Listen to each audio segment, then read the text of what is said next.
শুরু হয়ে গেল আনডকিং প্রক্রিয়া। মহাকাশের আন্তর্জাতিক স্পেস স্টেশন থেকে পৃথিবীর দিকে যাত্রা শুরু করলেন ভারতীয় মহাকাশচারী শুভ্রাংশু শুক্লা এবং তার সঙ্গীরা। নির্ধারিত সময়ের একটু পরে বিকেল 4:45 মহাকাশ কেন্দ্র থেকে বিচ্ছিন্ন হয় শুভ্রাংশুদের মহাকাশযান। সবকিছু ঠিক থাকলে ভারতীয় বেলা 3টে নাগাদ আমেরিকার ক্যালিফোর্নিয়া উপকূলে নামার কথা সেটির।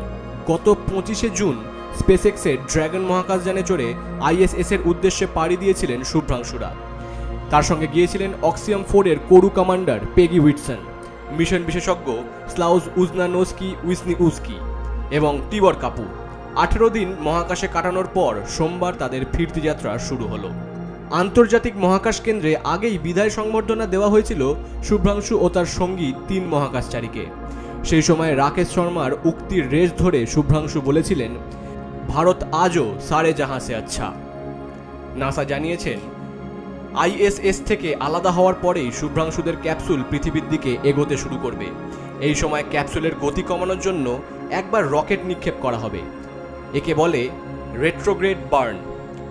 মহাকাশযানটি যাতে নিরাপদে নির্বিঘ্নে পৃথিবীর মাধ্যাকর্ষণে প্রবেশ করতে পারে তা নিশ্চিত করে এই রেট্রোগ্রেড বার্ন। পৃথিবীর বায়ুমণ্ডলের প্রবেশের সঙ্গে সঙ্গে শুভ্রাংশুদের ক্যাপসুল তীব্র তাপ এবং সংঘর্ষের সম্মুখীন হবে।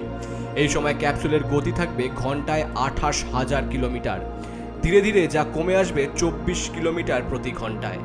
পৃথিবীর বায়ুমণ্ডলে প্রবেশের পর 2টি প্যারাশুট খুলবে শুভ্রাংশুদের ক্যাপসুল থেকে।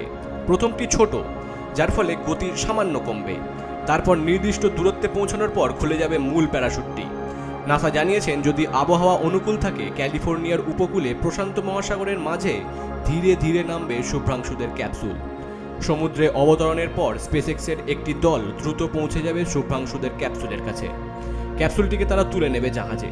তারপর সেখান থেকে একে একে বেরিয়ে আসবেন নভশ্চরেরা। Express news.